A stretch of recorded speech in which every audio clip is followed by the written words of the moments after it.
Today we're going to be going over the 100 Kingdoms army list and some of the interesting items and masteries that they have access to.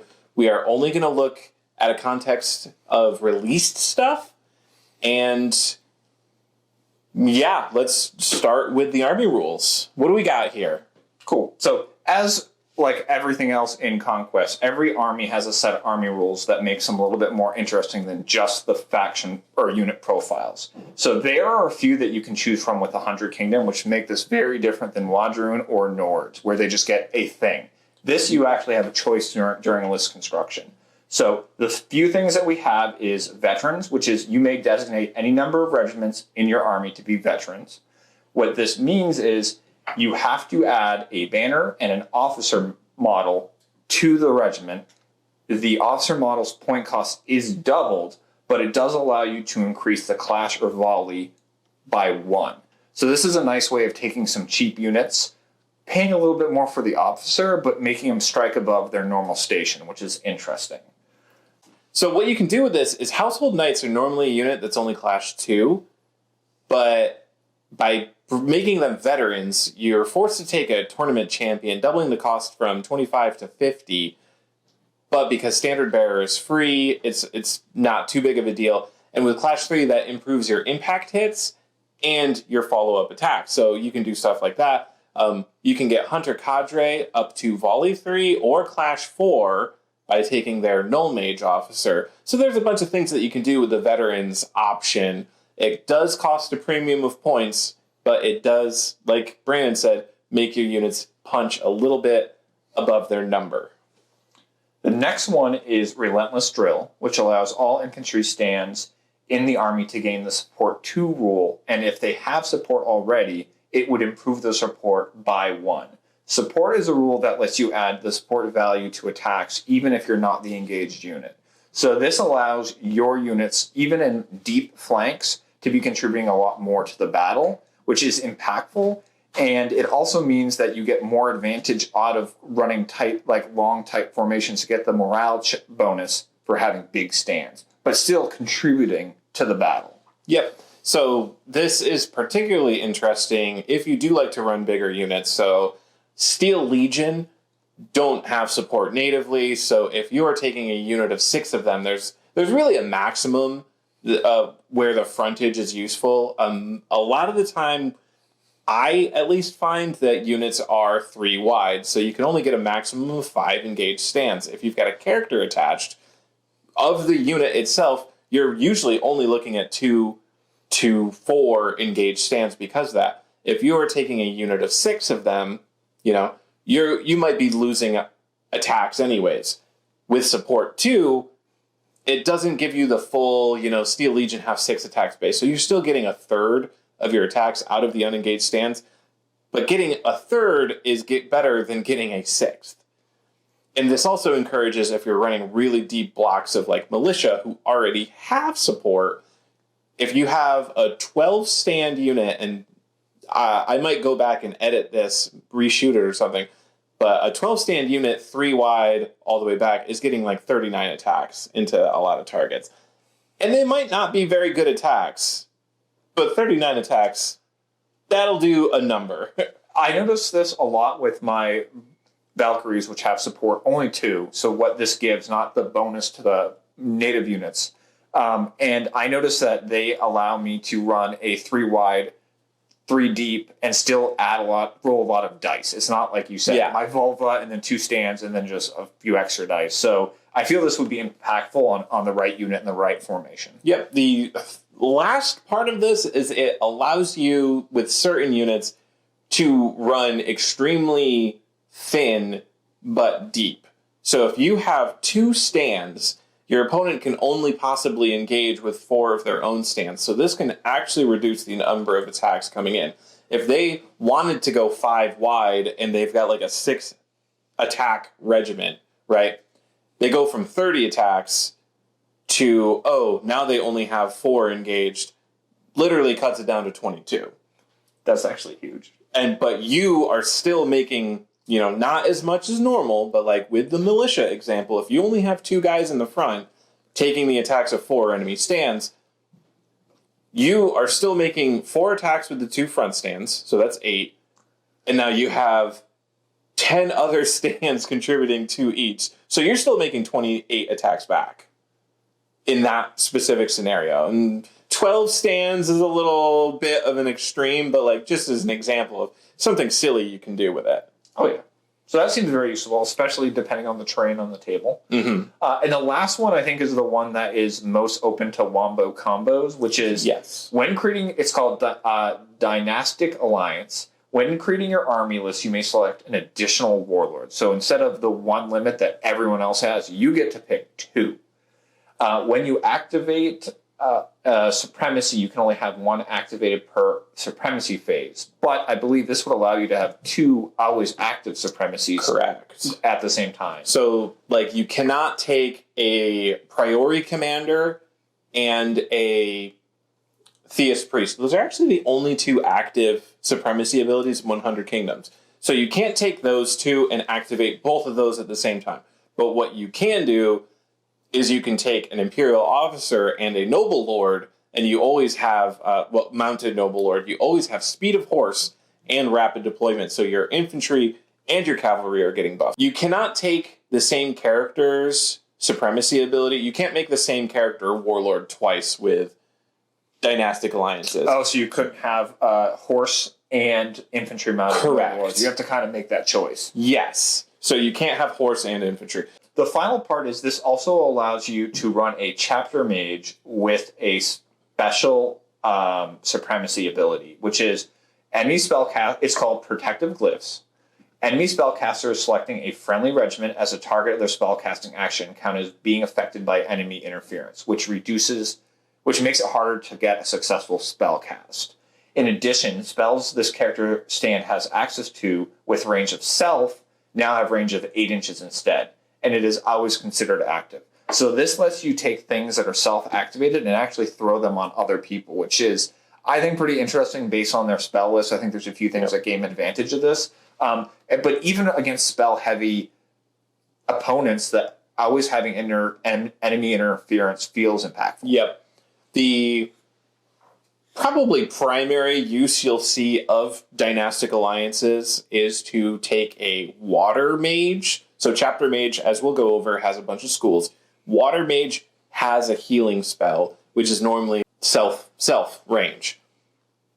With Protective Glyphs, you can cast that healing spell on, say, Household Knights or Order of the Crimson Tower. And generally tank your unit, you keep your Water Mage out of combat, and you heal the unit that's on the front lines. So that's how I mostly see it. That's effectively what Dynastic Alliances ultimately means. Now, here's an important thing to consider with Dynastic Alliances. Having 2 warlords counts for all other purposes of warlords. So there are many missions where you get bonus points for slaying an enemy warlord. If you are running 2 warlords, you are giving up potential bonus points to your opponent.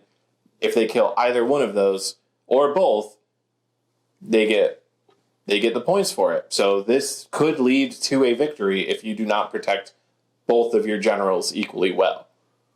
That is something I didn't realize when I did the write-up. Well, hey, we're all learning something new today, folks. So next we're going to go over the Supremacy abilities, and every character that the 100 Kingdoms have access to is released. So we're going to go down every Supremacy ability, starting with the Imperial Officer. What's the Imperial Officer got, Brandon? They got Rapid Deployment. All friendly infantry regiments in the army gain Vanguard. Vanguard is when they come in from the table, they get to make 2... they get a free movement when they come in. So, yes. So it's often you do move, volley, or move, so you get 3 moves onto the battle. Or even move, take aim, volley. That is correct, yeah. Or, I guess that's the primary one, because you can't charge from reinforcements. Correct. Unless you have Bloodlust, which 100 Kingdoms do not have. And this is one of the always active Supremacy abilities, so this could be used in Dynastic. So this feels... So I think there's a huge split, which you'll probably hear us talk throughout this video, which is I think there's a lot of people who like this as the horse faction. And if you want Cav, obviously Imperial Officer adds very little value because it's targeted on infantry keyword. But if you're someone who wants to run large rank and flank type units of infantry, the 12 blocks that we were talking about earlier of militia, this feels a good way to get those infantry on the board and into the middle where they're going to be impacting the game. So this feels very good if you're going to plan on taking a good amount of infantry regiments. Otherwise, probably a pass. Yeah. And the second thing to consider is you don't necessarily need every unit in your army to benefit from either the army abilities that we talked about before, like veterans or whatever. And you don't need them all necessarily to take advantage of the Supremacy ability. If you have a very good use in mind for rapid deployment, like if you say, okay, I'm going to get a March 6 light unit guaranteed on the board, turn 1. It is going to use the Vanguard to get 19 inches with a standard up the board. That is going to let me on turn 2 have this really good medium unit, like basically guaranteed 19 inches up the board. And if you have a path to victory just from that, and only one unit in your army can possibly make good on rapid deployment, that's still a completely valid use case. Correct. Yeah, you got to have a plan with it. I feel like when I played against other 100 Kingdoms, obviously reinforces is a good mechanic, but I see it's hardest for me to play against when someone is running heavy with a lot of infantry, and I suddenly am dealing with, on the round they reinforce, they're in the middle of the table. Yes. That is rough, because it's like, I kill something, oh, no, there's another fresh unit right behind it. Okay, that's problematic. Yep, Steel Legion, which we'll talk about, they're a heavy unit, 5-inch march. Steel Legion marching in from the back edge of the table edge, and getting 11 inches up is a lot different of a story than Steel Legion getting 16 inches towards the middle in their first activation of the game. So, can be very scary. And since Steel Legion is in the Imperial Officer's warband, thing you're going to see, or likely to see. The next Supremacy ability we're going to go for is Noble Lord on Horse, who is going to give us Speed of Horse. Now, what's that do? While this character's stand is on the battlefield, all Household Knight regiments gain Impact +1 special rule and reroll failed hit rolls of 6 when resolving impact hits. This Supremacy ability is always considered to be active. Okay. So if you want to play as a Cav heavy, this is something I think you would want to look into taking. As we talk about at length in everything we do, is the value of a moved charge and just getting the impact hits is very important to the game. It opens up a lot more options than just trying to get a charge and then a clash, which you might not get. This makes your impact hits even better. If you take a ton of Household Knights, we have like 9 boxes scattered around here somewhere, 6 of them built, 3 of them painted. You know, this is going to be a Household Knight heavy army, all said. But if you're taking a bunch of units of them, and you can protect your Noble Lord, you can do a lot of damage with just march charges. Now, one thing to note, impact is, it doesn't matter how many stands in your unit actually get engaged. That +1 impact is a guaranteed additional impact attack per stand in the unit. So if Household Knights, we'll go over it. I forget if they're impact 2 or 3 base, but let's just say that they're 2. You have a unit of 6 of them. You're going from 12 impact hits to 18 impact hits that also reroll 6s. That seems to be a charge I don't want to take, even if there's no follow-up clash. Yeah. That is a very devastating impact. Also consider, if you make those Household Knights veterans, those 18 impact attacks that are rerolling 6s are also hitting on 3s because they have veteran to bring them from clash 2 to clash 3. Yeah, and if the enemy has gotten close enough or you've made a long bomb charge, you can do a follow-up clash. You can see how much damage that this can push out. Oh, yeah. But, that's Speed of Horse. Now, the other Noble Lord, the slower Noble Lord, Best of Men, the Infantry Noble Lord's Supremacy ability, While this character stand is on the battlefield, all friendly infantry regiments within 6 inches of this character stand may re-roll unmodified hits of 6 when making defense rolls. In addition, they may also re-roll unmodified hit rolls of 6 during clash actions. This Supremacy ability is always considered to be active. This feels a lot more open than the Horse, which are just household knights. This can buff really powerful infantry, even if there are things outside of the Noble Lord's warband recruitment option. Yeah. So the reroll 6s to defense is interesting because obviously that just adds a straight amount of durability against anything that does not cleave through your armor completely.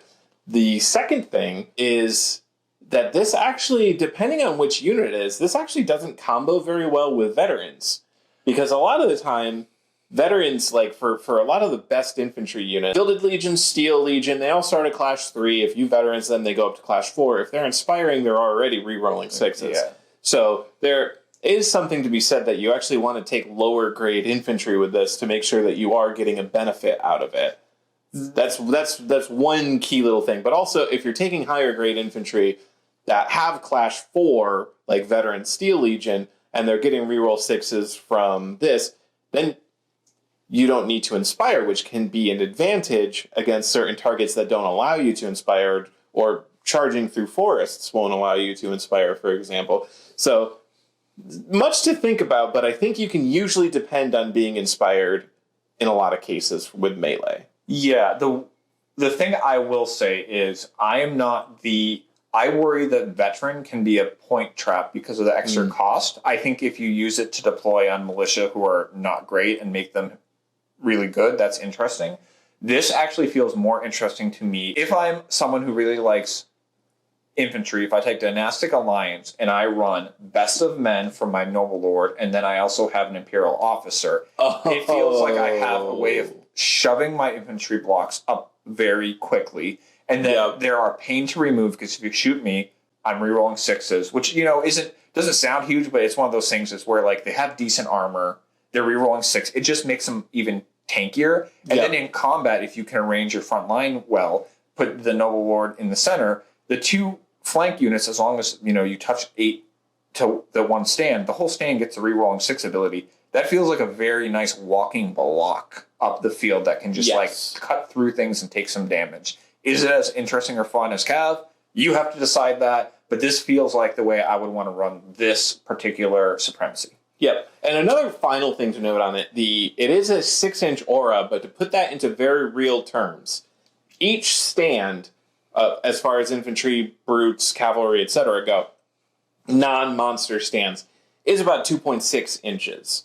So 2 stands, 5.2 inches. So in very real terms, you cannot stretch that aura very far. I don't think. You have to have a pretty specific formation of multiple units to make maximum use out of it.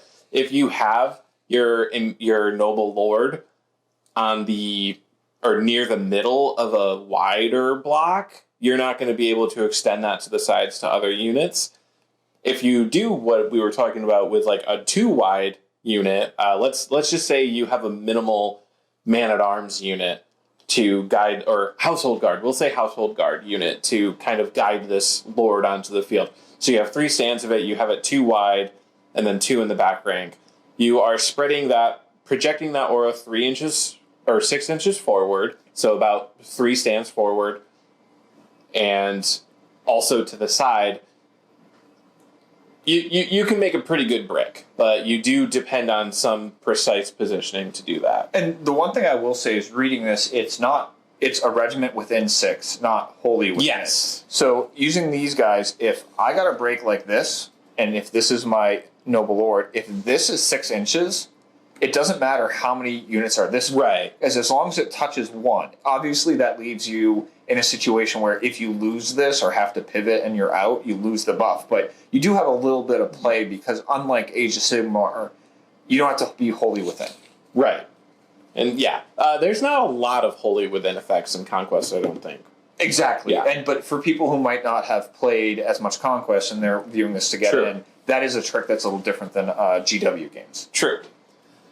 Next Supremacy ability is the Priory Commander. Now there are 3 different variations of Priory Commander. They all have the same Supremacy ability. There's 2 different mounted versions. There is 1 foot version. Their Supremacy ability is... The first blessing. Once per battle, when the Supremacy phase is activated, every regiment in the Priory Commander's warband gain Bless for this round. Blessed allows you to either reroll all your attacks or all your defense for 1 activation for a round. Regiments that already have Blessed special rule gain either +1 to their attack characteristic or gain the Hardened +1 special rule. Hardened +1 would reduce the cleave by 1. Yeah. So... the thing to note with this is, as far as released units go, there is only 1 released Priory Commander unit, with 1 on the horizon that has officially been announced. The one that has been announced is the only unit that can get Blessed in the Priory Commander's Warband. That is the Order of the Ashen Dawn. So right now, really we'll focus on the first part of that Supremacy ability. So, giving Blessed to every unit in your warband. Now, again, noting that there is 1 released unit, you have the Priory Commander of the Crimson Tower, and then you can take up to 4 units of Order of the Crimson Tower Knights. Giving up to 4 units of expensive Cavalry Blessed can mean that you can set up a very devastating turn of charges, where... if you have all 4 set up to make a charge, you march charge, you get your brutal impact hits, you use your Blessed to reroll all of your hits, you're hitting on effectively 4s rerolling, you can clear out the entire enemy front line. Alternatively, you can set that entire band of guys to weather the oncoming storm. So if you know that you can charge the entire enemy front line and obliterate it and /or get stuck in, but you know that the enemy is going to either countercharge or the unit that you get stuck in with is going to survive and still be able to do quite a bit of damage back, rerolling the 1 attack of defense rolls in return can turn your defense 3 plus shield unit extremely durable. As someone who abuses this with Valkyrie, you can survive hits that you shouldn't be able to, because you get to Blessed reroll. And the reason Blessed defense is so important is you're actually mitigating 2 types of damage, which is when I hit you and you in melee or impact, and I get some fails that I reroll into saves, I immediately reduce damage. But I also reduce the follow-on potential for damage because I now don't have to take bravery checks against those. So it's very impactful if you're going to get that counterattack. So that's what I like to use with Valks. I think that's how I'd use it, is set up a big thing, just brick and own the middle of the table.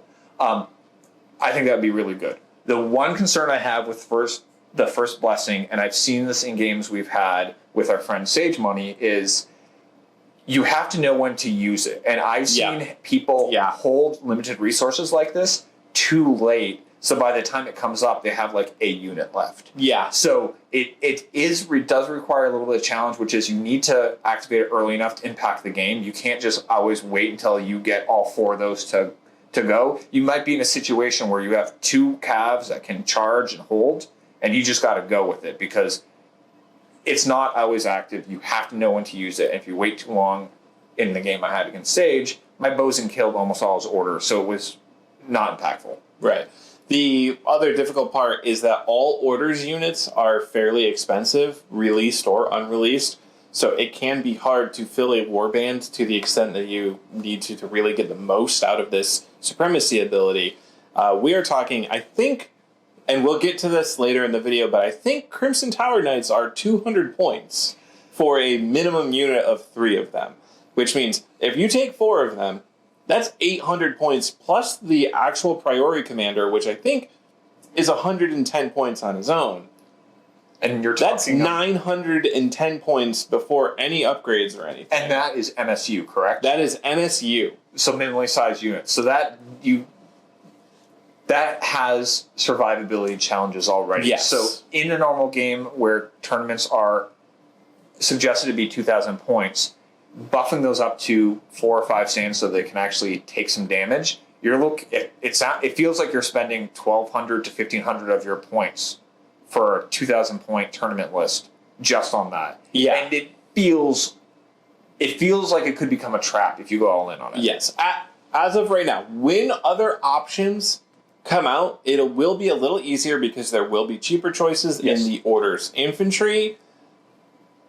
And you'll also have the interesting choice with the Orders of the Ashen Dawn. But we will do an update video when those actually release and kind of compare our thoughts now to then. And we'll talk about how First Blessing interacts with those things. Because if their stats stay the same as they are now, it could get a little wild, I think.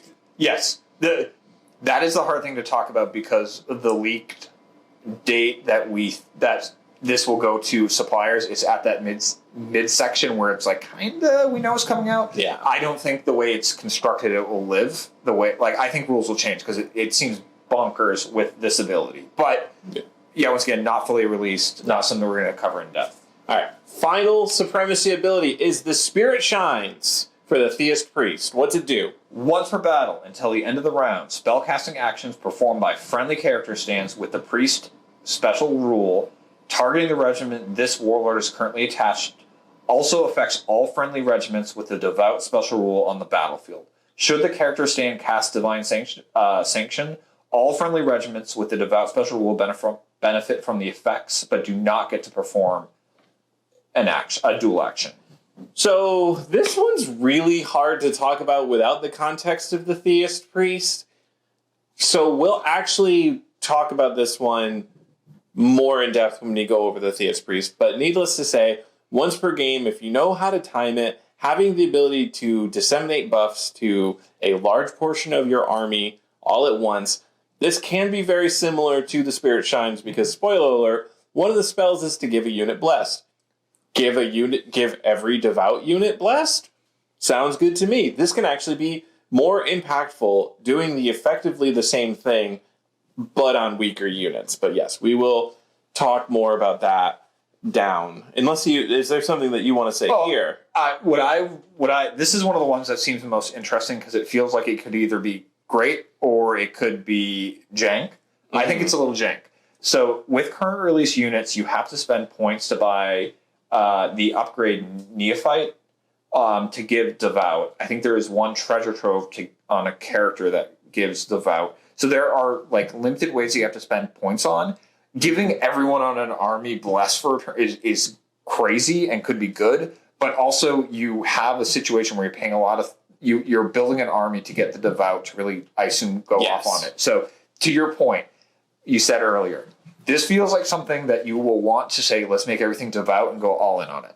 I think that's a trap. Yeah. I think the way to do it is you have a few things you care about, you give them Devout, and then you use that Supremacy ability to make them either attack really well with Blessed or get the improvement from the skill that gives duel, but they don't get duel. That seems cool. Yeah. I think trying to set up a situation where your entire army's Devout, you're going to be holding that Supremacy back too long, and you won't get value. So that is it for the Supremacy abilities. So now we're going to go on to ranking the actual characters, and then we'll get into the units. Yes. So the first one up is the Imperial Officer. So for the actual unit profiles, we're going to start with the characters, starting with the Imperial Officer. The Imperial Officer is a nice, cheap, and cheerful option at only 75 points. Stats aren't anything to write home about, but his warband is pretty good. He has access to both Steel Legion and Gilded Legion. Steel Legion, I think, are more interesting. We'll get into that later. Hunter Cadre, also a cool tech choice. And then they have mainstay Imperial Ranger Corps, which is pretty interesting, and Mercenary Crossbowmen, which is pretty interesting. Now, the big appeal for an Imperial Officer is their drills. They have 4 different options. One of them is Bastion. One of them is double. So Bastion gives you +1 defense. Double Time gives you an extra march if you march twice. So it's effectively sort of like Vanguard, which its rapid deployment supremacy ability gives, but you can do it when you're already on the table. The third option is Fire in Advance, which is good when you're joining archers. It lets you shoot and then still move afterwards.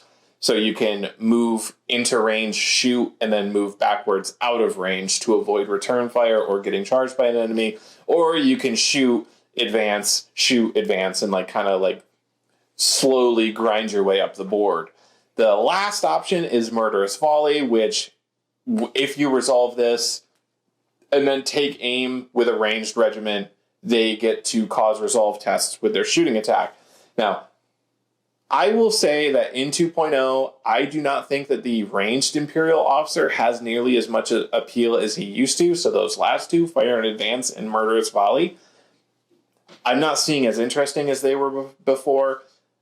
The Bastion and Double Time, though, are pretty much universally useful, and you can do some interesting things with being able to speedily move infantry regiments around, and +1 defense is good. He also lets you resolve 2 draw events for the regiment he attaches to, so you get to do both of your relevant things. So for a melee unit, you're going to be Bastion and Double Time. You can use both of those. For a ranged unit, you can Murderous Volley and Fire in Advance. So, yeah, interesting things. More melee side. I don't know if you have anything to add. If you are someone who wants to run big blocks of infantry, this gives you the tools with Bastion to keep them alive, as well as Double Time to keep them moving up the table. So I think if that's the way you want to play, that's where this guy comes in. And he's cheap as chips. He could be a nice duel or someone to jam treasure troves on.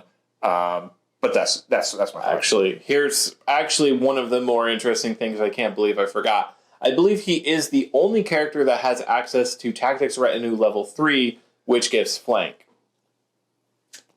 So that's a pretty important ability. It does nearly double his cost, if I remember correctly, but it's an option. And yeah, flank is always good. Flank allows you to bypass the roll to automatically either delay or send a unit in right now. You put an Imperial Officer in with 5 Steel Legion. You come in as soon as the Steel Legion are going to be useful, and you Vanguard up the board, and then you Double Time if you have to, and then you're either someplace where the enemy needs to engage with you, or you are going to charge and threaten the enemy the next turn. So, powerful ability. Very powerful ability to be able to flank Steel Legion, which we'll go over later. Moving on to the next one, we're going to talk about the Noble Lord. Do you want to run through that? Yeah, so the Noble Lord, there's 2 profiles to him. They both technically count as Noble Lords. So you cannot take 2 mounted Noble Lords and 2 foot Noble Lords in the scenario pack, which does have a limit of 2 per characters. So the Infantry Noble Lord, they're pretty much exactly the same, except the Horse Noble Lord gets impact hits, moves faster, and has Household Squires as mainstay. Yeah. They have a free upgrade that they have access to, which is very similar to the Nord... the aspects. Aspects. So you can get like +1 cleave, flurry. They have a couple options. Seem fine. They're cool. Nothing really actually special to talk about with them. The only thing is if someone loves Cav, and with release Cav, you've probably seen someone run Noble Lord on a horse running a bunch of Household Knights. Yep. They seem the best vessel to get a bunch of Cav on the table. Just remembered, they have, as a restricted option, Longbowmen, which have arcing fire and 24-inch range, which we'll go into that later. But yes, Noble Lords can take restricted Longbowmen. That's an important thing to note. So Mounted Priory Commander is a lot like the Noble Lord. Only the Crimson Tower exists right now, so that's the only one we're going to talk about. It is a cavalry unit. It adds impact hits. It has slightly better stats than just a normal person, and it unlocks the ability to take Crimson Tower Knights. Really nothing to talk about there because they have nothing else released in their warband. Yeah. We've talked about their Supremacy ability. One thing actually to note is by default, they cannot actually take artifacts. They have to take a mastery called Long Lineage that allows them to take an artifact to get an artifact. So don't plan on loading these guys out with something crazy. You're going to have to pay a little bit of a premium to do that. Yep. That was my big takeaway. There's no way to tank him out without masteries. Yeah. Moving on. Theist Priest. Yep, Theist Priest. He is the only one that natively has Cleave of all the characters, which I think is funny. He has Devout natively, which means any regiment that he's a part of has Devout, which triggers with which combos with his Supremacy ability, which means, you don't have to buy a Neophyte for that unit. You don't have to buy the other item. It just naturally gets it. Now, his Warband, not super interesting. He only has access to Militia as far as released units go. So either you're doing some kind of janky Militia strategy, which I would love you for if you did, because I love Militia, I love the idea of Militias, or you are having him seek new escort into a more valuable unit. Now, imagine this guy giving Devout by moving into a Steel Legion unit. But also at that point, I feel like you would probably just give the Imperial Officer the item that gives Devout. Correct. Seek new escort seems interesting in that it does open up putting Devout on other units. My concern is there is a lot of action economy and restrictions on when to do that. And especially around the mid-game, if you're trying to move people around, I think you're kind of losing. Like, I think if you can do this in the first, 1 or 2 rounds, it's still safe. But after that, I feel you're relying on the enemy not taking advantage of you kind of playing your own game. Right. So since this is a caster, I think it is important for us to now go over the spells that Theist Priest has access to. Now, if you are an old head, if you've been around for a little while, you might remember that you used to have to buy individual spells. Not anymore in 2.0. The Theist Priest has automatic access to all of its holy spells, so you don't have to pick between Holy Fire and a less useful spell anymore. You get all of them. So Holy Fire is the classic one. For each success, you inflict 2 hits. Okay, cool. Scaling 3. This is your range damage dealing thing. This is I'm going to sit back and I am going to smite my enemies. Yep. Saint's Favor adds 1 to defense or evasion until the end of round. It's the same thing as Bastion. Sacrifices initiative to give a defensive buff, which if you've seen videos or seen our stream, I'm not keen on that idea. There's situations where you can make it work. Yeah.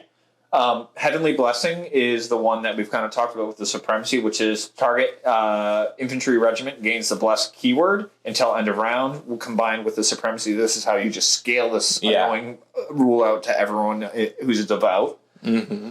Fervor is target friendly regiment loses its broken status as if it had used a rally action. The target regiment does not count as having been activated as a result of the spell. So it is a way to bring something back from being broken. I would say this has tenuous use just because I feel like even in our games when I'm bouncing between broken and not, I usually have the action economy to come back. Yeah. I wouldn't want to cast a spell when I could give them blessed. The ultimate... Oh, do you want to take this one? No, you can do this one. The ultimate spell for meme jankery is Divine Sanction, where you cast it, you gain Cleave... +1, yep. +1, which brings you from Cleave 1 to Cleave 2, and you immediately perform a dual action. Now, combined with the Supremacy ability, this gets to all of your Devouts things. So if you have a ton of Neophyte... So you just said Cleave +1. You get Cleave +1. You get Deadly Blade, and you get Quicksilver Strike. I want to be clear. Yeah. So you get... This is the Lomboist of Comboists, which is you get all the things. Yeah, you've got 6 units of Neophyte led militia units. All of those guys for the entire round are going to get Cleave 1, Deadly Blades, and Quicksilver Strike doesn't matter because that's only you resolve your duel before your opponent does. Yeah. But still, this is crazy. Now, here's the other crazy part.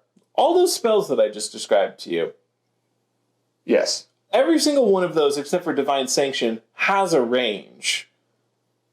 That is true. Which the Supremacy ability is any spell that's cast by a priest onto your Theist Priest Warlord's unit gets spread to all devout units. So your Theist Priest can cast Divine Sanction on his own unit, bounce to all of the Devout units, and then his Theist Priest buddy can cast Heavenly Blessing and give Blessing to all of those units. So now they're re-rolling those Cleave +1 Deadly Blades attacks.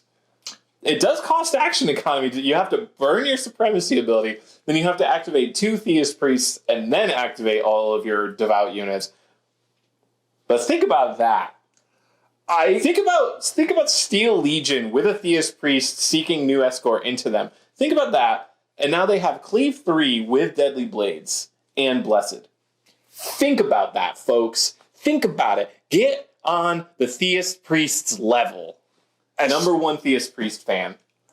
Yes. This is one of those things where it does feel fragile because there's a lot of moving parts. Oh, it's a Rube Goldberg machine. It feels like at least impactful enough to build around. Like, wait till I tell you about one of the items you can bring. When we get to that section, there is an item that will also blow your mind.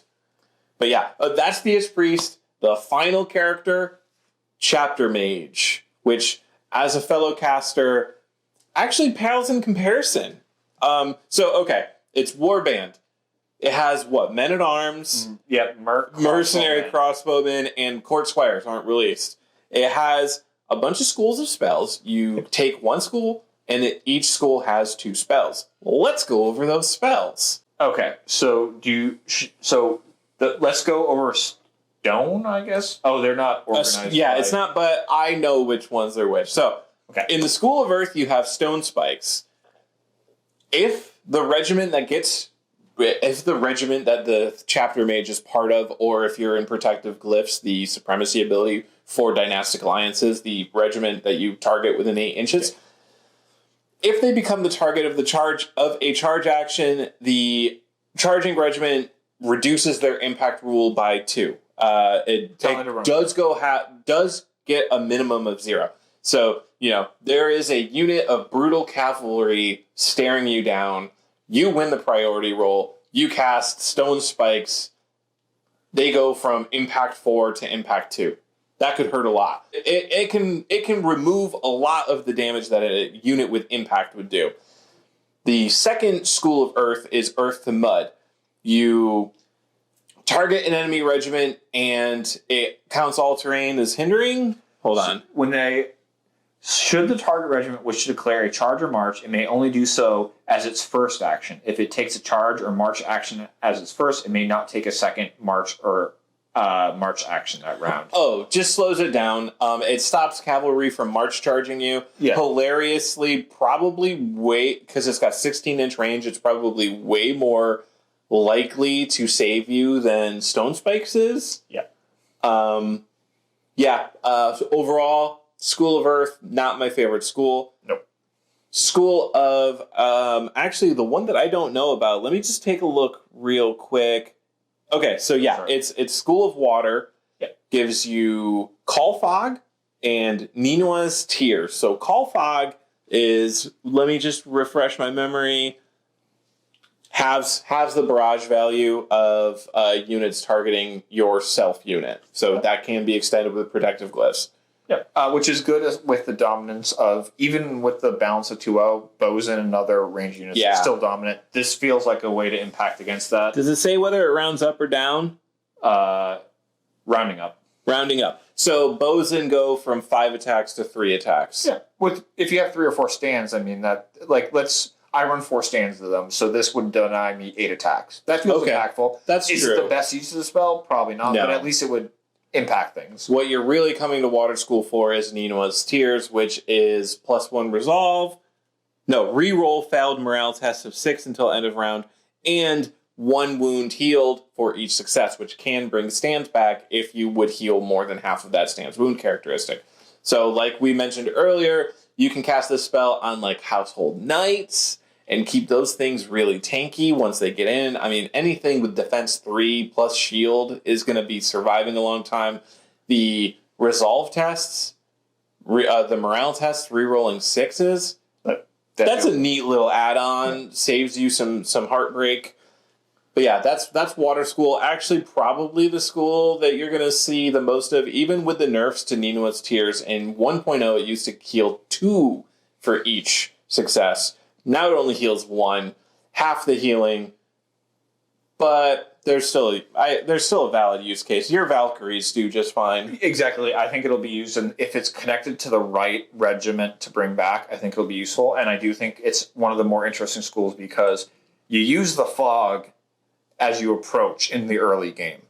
So you're not just burning your spell cards, right? You draw it, you give yourself an advantage to get shot, and then once you start getting damage, then you just flip over to the other spell, and you're like, I'm gonna heal myself because I've taken damage, and I'm gonna make my resolve checks better, right? So it feels like something where like you're gonna use both spells throughout the course of the game. Which some of the other schools, I just say like, oh, that's the only reason you would take this. The other one's like Garbo. Yep. School of Fire is the last school, or sorry, not the last school, but School of Fire is the penultimate school. Yeah. First spell, Kindle Courage, +1 resolve, and you count as inspired until the end of the turn. This is really a defensive one. It sacrifices initiative, and resolve, I think, is one of the weaker layers of defense. Like, if you improve defense, like you talked about, Correct. Having a higher defense saves you more direct damage, and you don't take resolve tests. Yeah. Adding another resolve, or adding a point of resolve, just stops you from taking resolve damage. Like, you've already taken the actual damage. So, okay, neat, but the always inspired, I also, like I said earlier, you can pretty much guess that you're gonna, like, you can assume that you're gonna be inspired most of the time. Very rarely is there gonna be a case where you're unable to inspire, if you want to. Like, this is not going to counteract, like, Dread. Correct. Dread's going to take this off anyway. I think this would allow you to get inspired and go through terrain. But yeah, you could charge through hindering terrain and still be inspired. Yeah. The other thing is, if you are a cavalry unit, you can not inspire, you can clash, kill the unit that you're engaged with, and then you can charge and still get brutal impact. But like, if you're on the edge case of like, inspiring will allow me to kill this unit or not, like, it will make me like, I am unlikely to kill this unit unless I inspire. It feels like you're in a pretty precarious situation as is. But hey, if you want to send your chapter mage on the top of the stack to do this, more power to you. It feels like the other ability they have is Fire Dart, and it feels like if the difference is being inspired to kill something, I would rather just go into throwing a fireball or Fire Dart at them, which is each success inflicts 1 hit per success that targets the enemy. These special have armor piercing 2, so it is cutting through stuff. And it's also 14-inch range. 14-inch range, and spellcasts cause morale check, or bravery check. So like, you could be doing some damage and then tumble through damage, which feels a little bit more impactful, especially against higher armor units with armor pierce 2. So it just, I don't know, it feels like you're trying to find ways that Kindle Courage is kind of interesting. You're like, well, if you where fire dart is like, if someone's within 14 range, you do damage. Okay. Yep. If you're taking, like, I would say, the hierarchy of... We haven't talked about... Chapter Mage. You're right. The final one we're going to talk about is actually number 1. Then I think it's a solid tie between fire and water as far as usefulness in the current game. That's a hot take. Tell me I'm wrong in the comments. Do you want to go through the wind? Because actually, that's the one I don't see. I've seen water run the most, and I actually think wind has the most juice. Yes. Wind, the first spell, Seeking Winds, adds +1 to your barrage characteristic. You've got Mercenary Crossbowmen. They're humble. They're 105 points. They have 18-inch range, volley 2, 3 barrage, armor piercing 1. Like, 105 points. That's really solid. Oh, you can give them +1. They can go up to 4 attacks at 18 inches. Or if the enemy is 9 inches away, they go up to 5 attacks. We're now looking at Bosun level. And the way I like this is, it's just you pick a regiment, and then each stand gets +1 to their add to their special rules. So like the way I look at this is run a big so you're only going to cast this on one unit a turn. You can't use this on too big of a range unit because then you can't get line of sight or stacking up. Except if you run Longbowmen, because they can shoot over each other because they have arcing fire. So you run a brick of 6 in the back where they're safe. You throw this on them, and then they can reach out to 24 inches away with a bunch of things that ignores any intervening terrain.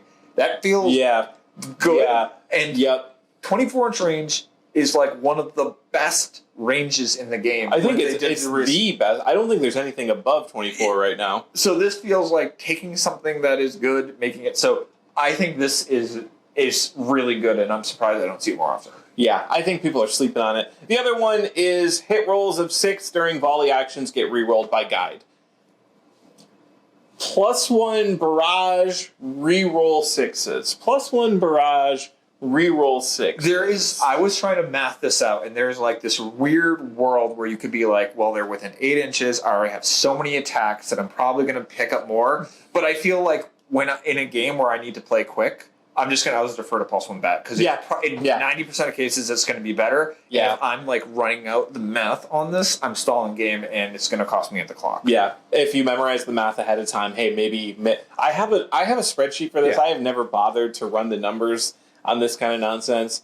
It just feels like +1 volley every single time. Yeah, because unless you have such an insane number of attacks, correct, that you are like if you are looking at probably 6 or more attacks, there's probably a case for re-rolling 6s to hit.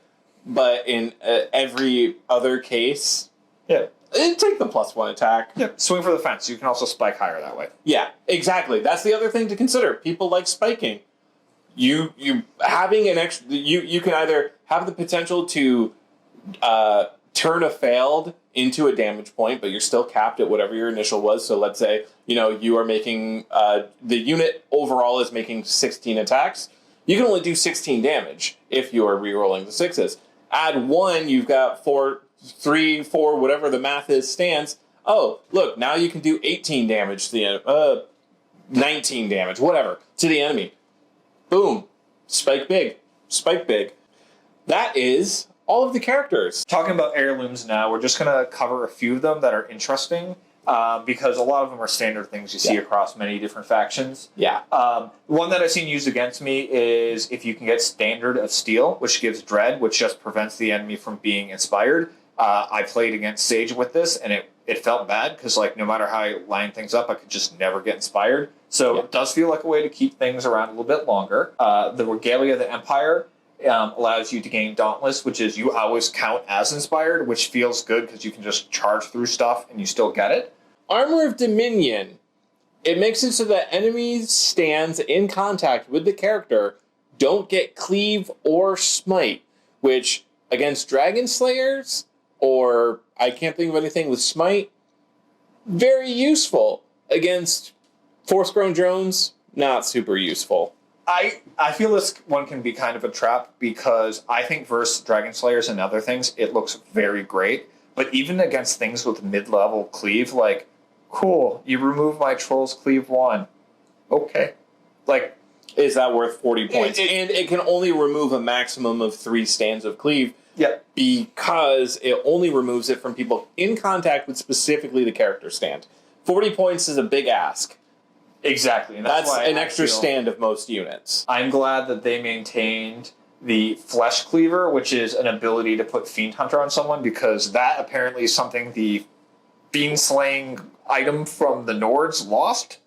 I'm still upset that the item name is. And this gives Fiend Hunter and Deadly Blades. It's cheap and cheerful at 15 points or something. It's 15 points. That feels like something I would throw, especially now since Brutes count as Fiends. This feels like a little fire a few times. And Deadly Blade is good by itself. So exactly. 15 points. Feels good. Yeah. Is the Mantle of St. Nicholas, which is this character stand currently attached gains Devout. And the reason this is interesting is when combined with the ability to blow out spells to devout things, this is an interesting way for only 10 points to get devout on something without doing the jankery of seeking new escort. So I feel, depending on your list construction, this is a nice way to upgrade another unit to get devout, which is cool. if that's where you're going to go. Yeah. So those are the things that I kind of jumped out at me. There's one here that I'm going to let you and your 4D brain talk through because I saw it. I said, that has juice, and I will never figure out how to use it. So can you explain how to get value out of the Elysian Fragment? The Elysian Fragment is, you get a draw event once per battle. The entire regiment that the character is attached to gains smite until the end of the round. Now, this does apply to the character, which does mean that you have to sacrifice initiative to use it.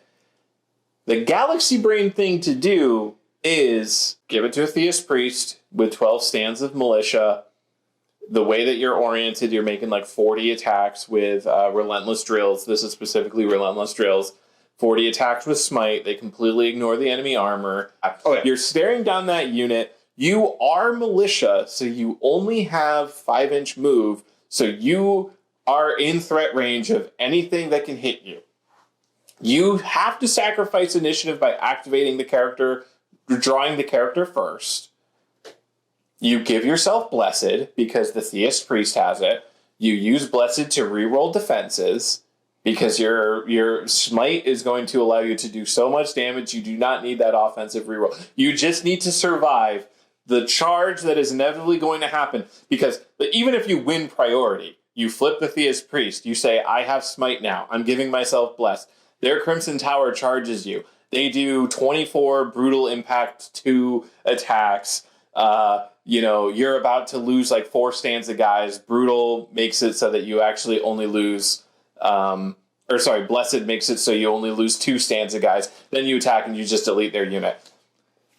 You did not use the Spirit Shines on that turn. You now have whatever is left is still available for Spirit Shines on a different turn. This gives you 2 massive swing turns with your Theist Priest army. You have not only the turn where you Spirit Shines and have like your entire army set up with like Cleave and Deadly Blades and Blessed and whatever, you also have the turn that you pop Elysian Fragment. So that gives you 2 turns in a row, like big, make extremely big plays with these 2. Just burn them out. Just bam. Super value. That I didn't consider the fact that you'd want to run this for the unit where you get 2 active turns of active destruction. Yeah. Because the thing that I saw is exactly what you said, which is Smite makes every hit just ignore armor. And if you support, gives you the volume of attacks to let you just eat anything. Exactly. And it feels like if you can line this up and use it on the right turn and get enough volume of attacks, even if you have low stats, since it cuts through everything, it just feels super impactful. Yeah. So I like where you're going with that. Exactly. Now, this is kind of the denouement because there is one item that I do want to talk about that is way less impressive than this. It is Olefant's Roar, which gives Glorious Charge to the unit the character is attached to. Glorious Charge gives you Terrifying +1 on the turn that you charge for the entire turn, or for the entire activation, and it also gives you +1 to your Clash characteristic when you charge. So, you have Household Knights, they're normally Clash 2, you've made them Veterans, they're Clash 3. Normally when you charge, you don't get the benefit of Inspired. This effectively gives you the benefit of Expired when you charge. So you are hitting on 4s with your impact attacks. Possibly re-rolling 6s because you have Speed of Horse or whatever. Yep. So this is just a good way of getting a little bit of extra value out of your Death Star for your Noble Lord mounted Household Knight unit. All right, so that's the interesting items. Quick with the masteries, there's 2 interesting masteries that I can think of off the top of my head. There's the Art of War, which requires a huge amount of investment to the point that I don't think it's worth it because it's expensive on its own, but it allows you to basically skip your activation once per round. Correct. And the reason I don't think this is super interesting is you have to get to level 3 tactics and then spend an additional 30 points. And as we've already talked about, 100 Kingdoms has so many cheap characters. It feels like the right way to do it is just buy the cheapest character and buy the cheapest MSU. So it is more points, but for I think like 180 points, you get a character and a unit of Merc Crossbowmen. Yeah. And then you get 2 stalls, and then you're impacting the game. This feels like so much investment for that is kind of neat, but like, The second one I want to talk about is Eccentric Fighting Style, which is pretty cool. You reroll the character rerolls all of his hit rolls or her hit rolls in melee, but the enemy rerolls all, or you also reroll all of your defense rolls. So the defense roll is to see if you stop damage. All of your successful rolls get re-rolled. So it's kind of like, here's the benefit, here's the cost. There are a lot of ways, maybe not a lot, but there's a couple ways to kind of get around the re-roll your own defense rolls. There's an item that allows you to re-roll your failed defense rolls. And if you would re-roll failed successes if you would re-roll failures and successes, you just don't re-roll. Also, it only matters in duels. I was just going to say that. The reason this seems really good is it seems a lot like the weapon that gives Bloodthirsty for the Nords, which is it's got a quote-unquote penalty to make it cheaper that is not a penalty that you can play around the penalty, so it's not big, which is every time the character is going to attack, even as part of a regiment activation, you're going to get the +2 attacks and you're going to re-roll hits. I never even said the +2 attacks and you re-roll your hits. Correct. Yeah, the +2. So that's pure value, and you just figure out how not to take duels. Now, the ultimate way to say not to not take duels is to simply say no. Well, you don't want to be in a situation where you're flanked, where your front duels you say no, and then the side duels you can't say no. That's true. So, if you play with some basic awareness of the game, you should be able to avoid duels. Yeah. And if you do, you're paying 25 points for +2 attacks and rerolling all hits when they're doing stuff. Feels good. So, I like this item. Yeah. Mastery. It does require Tactical 1. Now, here's the other thing to consider. Tactical 1 gives you Indomitable, which is value on its own, so it's not really a tax. Except for the fact that not every character can take a Tactical Retinue, and I think unless you're an Imperial Officer, I'm pretty sure it's restricted, so it actually costs 20 points to get Tier 1. Yep, and I know we're not talking about that, because this is similar to other ones, but I think Indomitable on Tactics Level 1 is worth 20 points, and the reason I think that is it auto changes one failed bravery checks to a success. So over the course of the game, you're going to save some damage. If you have to combat reform and you roll and you fail that check, this will turn that to a success so you can automatically reposition. It gets around Fearful, which is a combat rally. You have to make a check. Yeah. And so it shuts off a lot of things the opponent can do, and it gives you a lot more safety by preventing incremental, morale check damage that chips through. So, for 20 points, I think you're probably even still getting value out of it. And then you're getting a cool item for 25 points. So, I think it's one of those things, if you have a character you expect to be tussling, I want to reroll hits and I want 2 more attacks. Sage Money likes to take an Imperial Officer who is taking Tactics Level 3 in the first place, putting him with 5 or 6 stands of Steel Legion, and then also giving him Eccentric Fighting Style. So he's only Class 2, but he is rerolling. And, 6 attacks. It adds a little bit more than he would normally. So now we're going to go through the regiments. We are going to try to get through them fast, probably only give brief overviews and why they're specifically interesting. Does that make sense? Yeah. Yeah. And we're only going over released units. So the first unit in the list is Imperial Ranger Corps. Imperial Ranger Corps is a mainstay for Imperial Officer. It has Vanguard, it has Volley 3, and it has 16-inch range attacks, ranged attacks with no AP. It also has Fluid Formation. Fluid Formation is really good because it lets you play the positioning game insanely good, and positioning in a rank and flank is one of the most important things. It also lets you shoot from any angle, so you can do things. If you have an Imperial Officer with Fire and Advance in them, you can, as your first action, use the free Reform, turn your butt away from the enemy, still get full attacks because Fluid Formation also lets you shoot behind you, and then, so you rotate away, take aim, volley, and then the Fire in Advance allows you to march 6 inches away from the enemy. Yep. You do expose your rear, so you don't want to do that against cavalry, but against infantry, that is more than enough to keep you outside of retaliatory range. Now, the lack of AP does kind of hurt them, and the fact that they have Vanguard means that they don't super synergize well with an Imperial Officer Warlord Supremacy ability. All in all, I'd say consider the unit, but make sure you have a specific use that you want to get out of them when you add them to your list. All right unit, made better from fluid formation. If you're good at positioning, it's worth it. Mm-hmm. I don't. I would look at other things. Longbowmen, unit of kings, 135 points, arcing fire, 24-inch range, armor piercing 1, and strangely, not so strangely, but cleave 1. They only have clash 1, but you can get some surprise damage out of them in melee with cleave 1. Most of the time, you're going to want to stay 24 inches out of line of sight, even if you can, and just pepper away. Yeah, 24 inches is insane for ranged combat. Arcing fire lets you shoot over anything, so you can hit the things that you want to. I think, while not bosun good, I feel that this does things to impact the game that not many other units can. I like it. It is restricted because it is so good.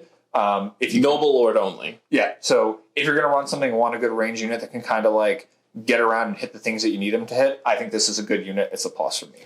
Also, because it has arcing fire, it means that you can just screen it with anything you want. So if you can have a 2-layer defense, you have the Mercenary Crossbowmen, and then you're shooting over the Mercenary Crossbowmen. And the Mercenary Crossbowmen can completely block line of sight because you don't care because you have arcing fire. Where normally when you screen units with that, like with that sort of setup, you do have to offset it a little bit so the unit behind it can still shoot fully against other infantry.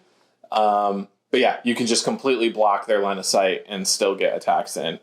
Mercenary Crossbowmen are the next unit. They are mainstay for pretty much every character except for Theist Priests and Priory commanders. For 105 points, I feel like they are one of the best value units in the game, honestly. And people think I'm crazy when I say this, but at 105 points, they have 18-inch range, volley 2, barrage 3, armor piercing 1. 18-inch range is near the top end. I mean, they're also lights, to be clear. So they're coming out early. They're getting damage from about as far away as any unit can. They've got AP, so a lot of their damage is sticking. Like, there's just not a lot that competes with the humble Mercenary Crossbowman, in my opinion, for its points. Yeah, I was going to say, the points is the thing you have to say. When you look at this without the points, it's uninteresting. Yeah. There is no fat in this unit. If you want to use a unit that you can have die and not impact the rest of your game, get 1 or 2 minimum size units of these. That's 2 units is 210. You have them come in early. They sit on the side. They shoot, slowly regress, and just make the enemy pay for it. And then when they die, you're like, cool, I lost nominal amount of my 2,000 point list, and now everything else will do stuff. Right? Exactly. Yeah. No fat. They can they completely block off the flanks of like fast flanking units like mounted squires and raptors and hunting packs and stuff. Just because they're cheaper than all of those units. Yeah. Except for mounted squires. Mounted squires are like 130. We'll go over them, but like all those other units are like almost 40, 50 points more expensive than Mercenary Crossbowmen, and Mercenary Crossbowmen will hurt them. And so at far enough range where like none of those units can like march charge reliably. But yeah, I can talk all day about how strong I think Mercenary Crossbowmen are. That's a hot take. Tell me why I'm wrong in the comments. Let's move on to Militia. 95 points. Clash 2, 4 attacks per stand, support, low resolve, low defense. They do get shield. They have some interesting officer options. Neophyte gives them Devout to do weird stuff with Theist Priests. What I am most interested in myself is so I'll also talk about the Servite. It gives +1 March. Interesting. You can do things with that, especially with Imperial Officers. But Errant of the Order of the Shield, +2 attacks to the command stand. +2 attacks to attached characters during duels. And the entire unit always counts as inspired for 10 points, 20 when you're in Veterans. And Veterans brings you up to Clash 3. Or you can also do Relentless drills, keep it at only 10 points, and make a ton of attacks that are always inspired from the back ranks and go wide and deep. And 2 extra attacks from the command stand alone is kind of insane. So when I think about Imperial or 100 Kingdom lists, I think 12 stands of Militia, Theist Priest with Elysian Fragment as my warlord, and his unit has an Errant of the Order of the Shield. And when I pull out that duel where this Theist Priest has Deadly Blades, Cleave 2, and Quicksilver Strike, and now also 2 attacks from this guy, and is inspired from this guy. Yeah, come on. They're like, come on. This best officer in the game. I think it's a great officer. I think that militia are great because they're cheap, so you're not paying for a lot of stuff you don't like. It has the abilities I like, which is support 2. If they're cheap, so you want to run big chunks of them. Support 2 means the back ranks are going to be adding more than a normal would to the combat. Yep. And it's a unit that is so cheap, and that if you spend points to make it better, like if you double the points of your errant officer to 20 to get a bunch of stands from class 2 to 3, I think that you're going to get that value back so quick. So I think this is a nice thing to hang your hat on a lot of stuff. Relentless Drillers, if you move their support from 2 to 3, I think that's valid. So I think I like these guys because there's not a lot of fat, they're not expensive, and that you can take them a lot of ways without overspending. So a plus, thumbs up. Yeah. On the opposite end of the militia spectrum, I don't think Militia Bowmen are very good. I have a unit of them right here on the table, beautifully painted, beautifully based. Sad. Very sad. They're dead to me. 75 points. They're only volley 1. They have no AP. They're, 16 inch range, barrage 3. I don't know. Even at 75 points, like, compared to Mercenary Crossbowmen, just take the Mercenary Crossbowmen, 30 extra points. Come on. Especially where I see a lot of people overspend on upgrades like banners on every unit since something like this. I would challenge you to, instead of spending on those things, look at upgrades like this, which is if you're going to take a Militia Bowman for 30 extra points, you get 2 extra range, you get AP 1, and you get better volley. That feels like 30 points I'd spend every day. Yep, exactly. So, thumbs down. Bad unit, in my opinion.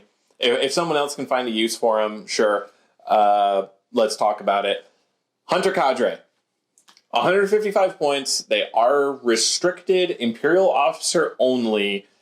They have Volley 2, Clash 3. Their Volley stats are pretty much identical to Mercenary Crossbowmen. Yeah, they are identical to Mercenary Crossbowmen. They come with Fearless, Fiend Hunter, Evade 2, and Cleave 1. Yep. What we are looking at here is a melee unit that also happens to have a Mercenary Crossbowman on their back. That's a lot of people see these guys as ranged units because their models have like these cool crossbows and stuff. No, these are swordsmen. These are very good swordsmen with Militia Bowmen Mecha Shivaing on their back. That's a Venture Bros ref.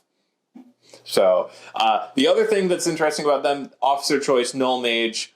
For every failed spell casters take a wound around them, which, hunting Icy Outnars, that's useful. Oh yeah, they got Fiend Hunter too. Yeah. So Hunter Cadre are the unit that I feel weirdest about because I feel with how dominant Bosun are for me, and Bosun are really dominant for multiple reasons. One of them obviously is they can attack pretty decent with a lot of dice at a pretty decent range and ignore defense. That's one. The hidden thing they do well is if they get charged or they get caught up in combat, they're actually no slouch and they can actually return damage, right? Like, Sage charged me, beat some guys up, I attack back, right? Like, they're actually weirdly interesting here. Hunter Cadre seem a lot like that, and maybe they don't have as many barrage, but like they're a pretty good framework for range. They also are really good in melee. They have the evasion 2, which is the defensive stat on a unit I like for this, and they're only 155 for 3 stands.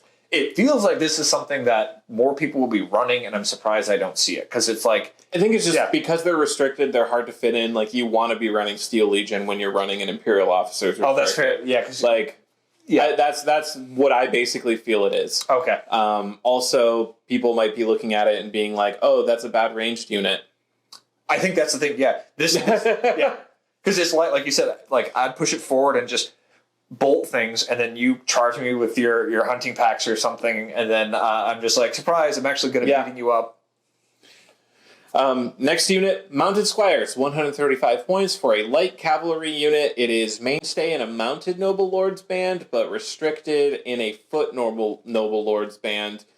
Count Palatine allows it to always count as inspired, and it does have one impact hit, which is rare for light regiments.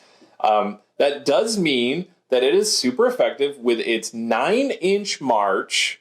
Does it have Vanguard built in? It does not. Okay, 9-inch march, defense 2 plus shield. This is one of the better units at reaching out and getting to enemy ranged units before they can do too much damage. Because with impact, you have an 18 plus d6 inch threat range for a march charge. It's not a lot of impact. It's only 1 per stand.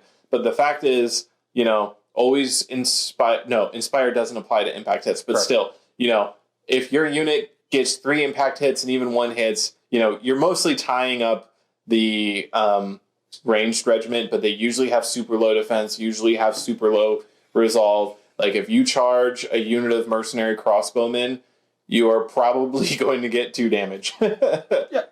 But you'll stop them from shooting. And you'll stop them from shooting until you can then clash and then possibly charge something else, because you don't need to inspire because you have a Count Palatine. Mounted Squires, I think, are a choice for people who want to run a bunch of different cabs, and for them, I respect it. Otherwise, unless you make investments to make them good, I don't think they're that good. At 135 for this, I feel like I'd rather just range attack and then try to counterplay them, just shoot them quicker. Oh, fair, yeah. Right. 20 with the Count Palatine, you can get for 40 points cheaper a minimum sized unit of Mercenary Crossbowmen and have 18-inch armor piercing 1 threat range, which are going to threat a lot more things. Yeah. You're not gonna run them in a threatened way. Or if you spend a little bit more points, you're going to go to Longbowmen and you're going to be able to reach out 24 inches, outshoot anything range-wise, and then be plinking damage on them. And granted, because these aren't scoring. I think that's something these aren't scoring. So, all you're using is to blast into the enemy side or range units and do damage. Their stats aren't super great to do that. And on kill missions, you're essentially throwing a model away to die. Now, the other thing that they do that we don't talk about a lot because it does not come up in our personal games a huge amount, ever, but being able to move 18 inches up to set the reinforcement line, if you hold other things back, you move your Mounted Squires up 18 inches, and then you have your Mercenary Crossbowmen walk on from the side. And then start shooting. And they can shoot into the middle of the board or the enemy's deployment zone and start shooting from there. That's also useful. I like that. I like that. Yeah. That's how I'd use it, is if they get a free banner upgrade, so on the first turn they're moving 9 plus 1 for banner, so they're actually 19 inches up. And then you can side reinforce with your cav, or if you have... noble household knights can come in behind them. And you can swing in really far up, and then like you said, especially if you have the thing to give them Vanguard where you can move, and then shoot with your Crossbowmen or other things. Okay, I like them better.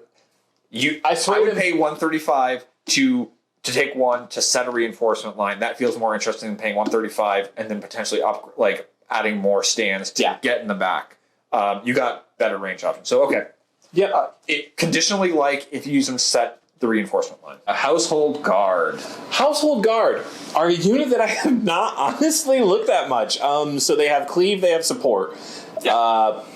Defense 3 base, that's pretty good. 135 points, medium. So they have Arms Master as an officer option, which gives them reroll 6s to when they clash. Or if they're attached with a noble lord, they get +1 to their clash. I'm not seeing a whole lot that I like or care about with this unit. Cleave 1 is fine. I like things with support if you're running big blocks of them.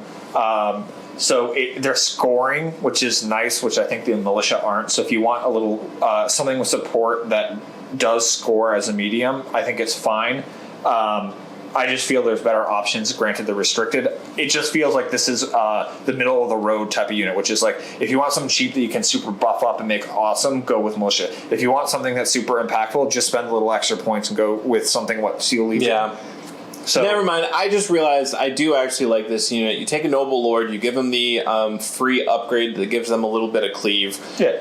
You take a minimum sized unit of these with the Arms Master, and then you take them in a Relentless drill army. So you put them 2 by 2 for your little 4-stand unit. You are making 5 for the command stand, 6 for the back 2 stands. You're making 11 clash 3, cleave 1 attacks. And the Noble Lord is contributing, 4 clash 3 or something attacks by himself. This is basically the Braves, like minimum size unit Braves bunker that Wadron players sometimes use, but also cheaper and overall more effective. Yeah, you told me that people don't run them because they're hard to assemble. So I have actually been cajoling you off camera. If you want them for the 100 Kingdom army, I would buy and attempt to build them to raid it. I'll test them. Men-at-Arms. Men-at-Arms are 105 points. They're not Mercenary Crossbowmen. They can take neophytes, but I don't see a super good reason for that. Seasoned veteran to give them Bastion. You can hold them back on an objective. They score because they're medium, unlike crossbowmen, but I feel like I would still rather have crossbowmen 99% of the time. Yeah. I see people take these as character bunkers, especially for chapter mages. Overall, except for that exact purpose, I don't think I would take them. Yeah, it feels like when you start looking at this versus other things, it's like 105 is cheap, that's good. Their defense relies on shields, which can be flanked or ignored with other ways. They don't really have any stat that's really interesting, so you're getting them for cheap. So I think you have to ask yourself, which is, do you want to potentially waste points on something like this that you're going to have to get into close combat to actually do damage? Or would you rather just get something else that if it ends up getting close combat will be impactful, right? I think MSUs to sit in the back and sit on things. I'd rather something that is a ranged unit that could be impacting game. Yeah, Mercenary Crossbowmen with an attached non-light character scores as a backfield unit as well. And then is reaching 18 inches out and doing damage. Yeah. Every turn. Yeah, it's hard for me to justify this unit. Yeah. I when it's run against me, I generally don't care that much about it. Yeah, at Captain Con, I played someone who had a bunch of these, and they ran into me, and I killed them. Yeah. It was... wasn't scared. Household Knights, 140 points, defense 3+ shield, medium cavalry, only 7-inch move, kind of slower. They get 3 impact base, brutal impact 1. Brutal impact 1, not super great. They used to be brutal impact 2. Hurts. Impact 3 is really good. Yes. Impact +1 from Speed of Horse puts them at impact 4. That's a lot of, albeit brutal impact 1, clash 2 attacks, but we've talked a number of ways for you to get them up to higher clashes. Another interesting thing, their tournament champion officer gives them +2 inches to their charge ranges, which means if you march charge, you're looking at a minimum of 7 + 9 + 1d6. I like that. That's big threat range. It does take a lot of investment to make them shine. The reason I'm hesitating is because this last weekend, Sage Money, the person that we keep bringing it up, he's the primary 100 Kingdoms player that we both interact with, did try to go whole hog on Household Knights and Steel Legion at the same time. And from what I remember of the conversation after the game, the Household Knights did disappoint.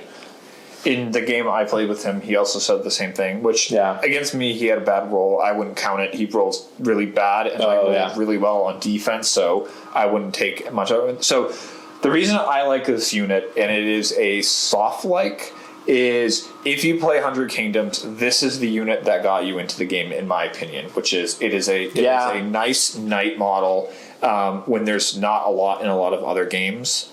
So I think this is good, and people should run things they like. I think the rules are entirely playable, which is I think you can march charge. I think if you want to double down and buff them up, you can. I do think there are other, at this point, released cav units that weren't there 6 or 9 months ago. So I think these guys have to fight a little bit harder for the position. And I think they were very tuned in the last edition, and they've been tuned down. And I think I think it's an open question if where they are is where they should be. But I think they're useful. I don't want to get charged by these guys. Yeah. I still plan. We have 9 of them in the official table at offices, so I'm going to make use out of those 9. A unit of 5, unit of 4 with Noble Lord is what I'm planning on. We'll see how that goes. Backed up by Mercenary Crossbowmen and a huge block of Militia. That's how I'm going to play it. Next unit is probably Gilded Legion. Gilded Legion has a lot of the same problems that I think Household Guard have, except they are heavy, which means they come in later, but they also have Iron Discipline and Clash 3. This was going to say, when I was looking at these 2 units, it was hard for me to like get my head around them, because for 10 extra points, you get Iron Discipline and better stats, specifically Class 3. Yeah. But you are paying by heavy, so you can only start coming on turn 3. As someone who's main force with Jotnar, start coming in on You're also restricted, though. Oh, you're okay. Remember, restricted to Imperial Officer only, whereas Household Guard are mainstay for Noble Lords. Okay. So that is an important point of reference. So Jotnars are coming in at the same time, heavy. When we get to Steel Legion, I think you'll see the real reason why people don't like this. Between the models being, the Household Guard dual kit, so as hard to build. According to other people, I've never built one myself, so I can't say, but I do see a lot of complaints about that kit. People just find the Steel Legion generally more appealing. I will say Drill Master to give +1 attack and double time as a draw event. I was going to say. And Seasoned Veteran to give Bastion. You can do that multiple ways. And if we didn't cover it, Iron Discipline means that you don't take downsides for being flanked.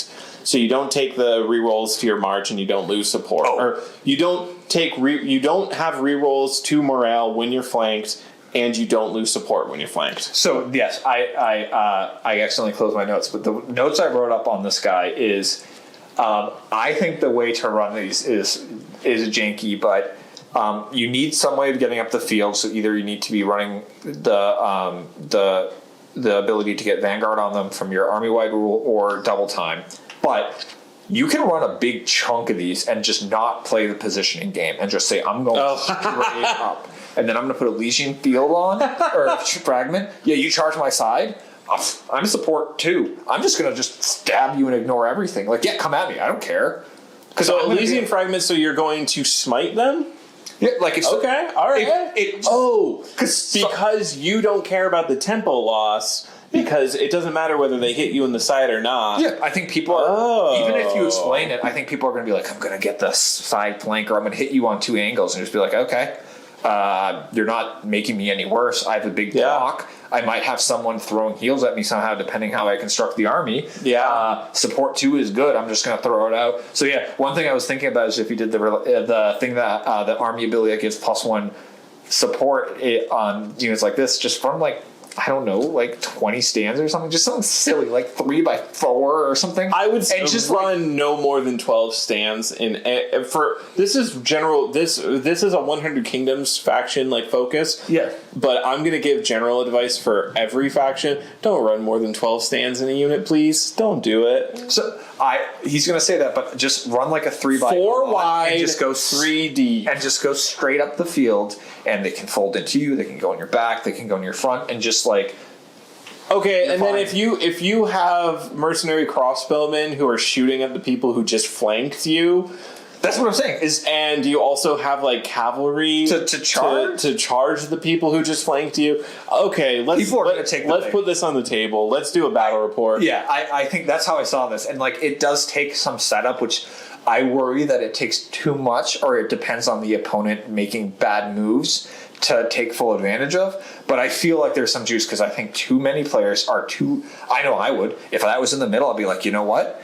I have a Jotnar. I'm going to charge into the side. You know what? I'm still cleave too. I'm going to kill a bunch of them. And then Isaac would be like, and I charge you from the side, so start rerolling resolves on the next hit. You doofus. And I'd be like, well...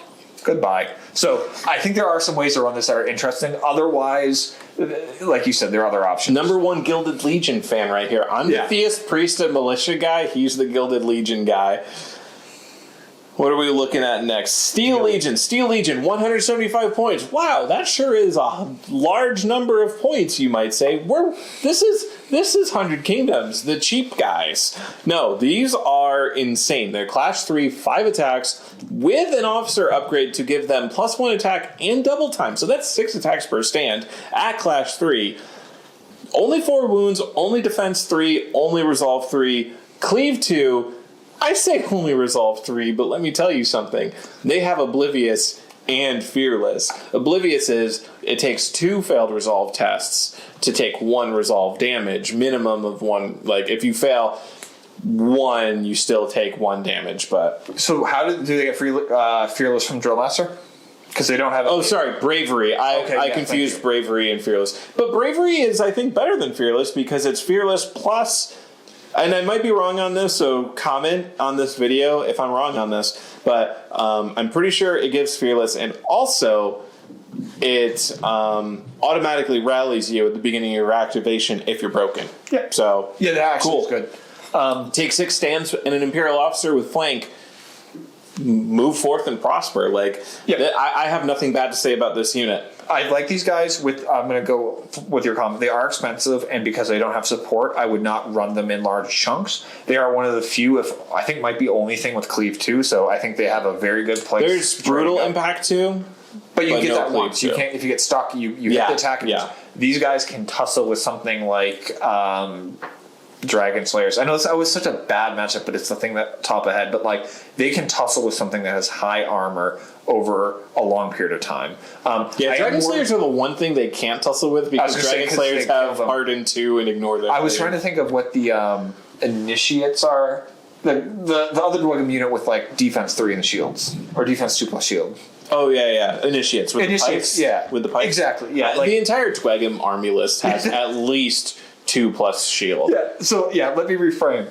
I like Steel Legion because against tar pit units like anything Dwegum has, they can survive the long term because they'll be always getting through. Where Brutal Impact, you're going to have one great round and then you're just going to get stuck. So I think they have value there. Since they don't have support, I don't think you should run big blocks of them. And with no evasion, that's the only thing that gives me pause, which is if something is going to be Cleave 3 or like Bows and Ignore, even if something is Cleave 2. So I will say, in my experience playing against them, courtesy of Sage money,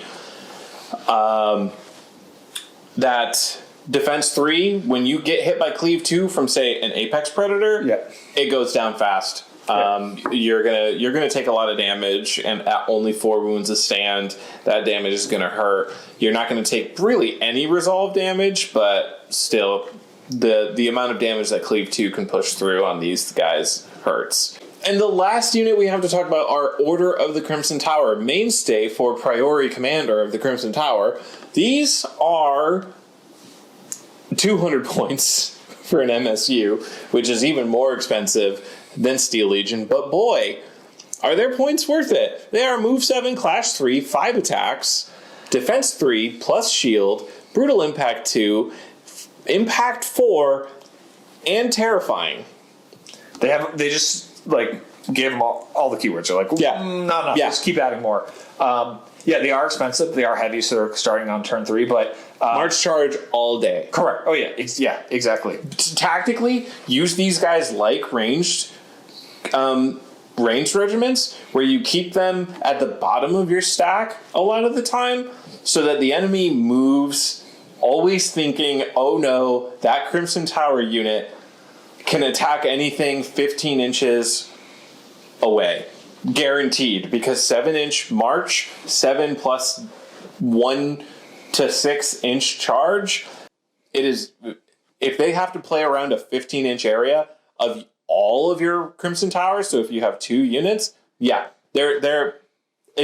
going to close off a large portion of the field.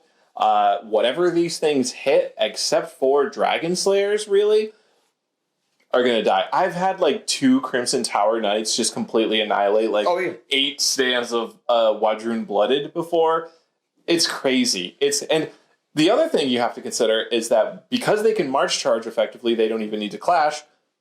Depending on how they're positioned at the beginning of the turn, they can march into your flank and then charge you and still do a ton of damage. I had a unit the other day charge through a forest into a ranged unit, and then on the next turn, activate Clash, murder the ranged unit, and then charge into the flank of an Apex Predator and one-round it. So that, like, these guys do so much damage either way. Like, you only need to do one or the other a lot of the time, honestly. You either are clashing something or you're charging something. And it does work, because 5 attacks clash 3 is... that's a lot. That's a lot. So when I was talking about the ideal state of the Brandon 100K is 100 Kingdoms list is you take the Gilded Legion, big block, 12 or more. I know. And then a bunch just of in the middle, Crimson and then you have Towers. 2 Crimson Towers on the side, so that if they take the bait, they're going to pay for it with the charge in an unoptimal area. And then you have either Mercenary Crossbowmen, which are cheap, just range damage. So the thing is, you essentially just move forward and you make the person take an action, and then you punish them for it. Right? Yeah. If someone charges to your front, you're just like, cool, I lose some guys. Oh, it's my turn. Blast Elysian Fragment, kill everyone in front of me and just keep the train rolling. If someone comes into the side, you have a response, either through crossbows or from the Crimson. So that's what I think. I don't know if it will play, but it feels like it has legs depending on the table and stuff, because it's just a slow-moving value chain across the table. And that was our 100 Kingdoms wrap-up. Do you agree with things we've said? Did we miss some juice? Go down in the comments and leave a comment. Do you like this content and want to see more? Like, subscribe, and if you want to continue this conversation or learn more about Conquest, join our Discord and we'll be there talking. See you in the next video.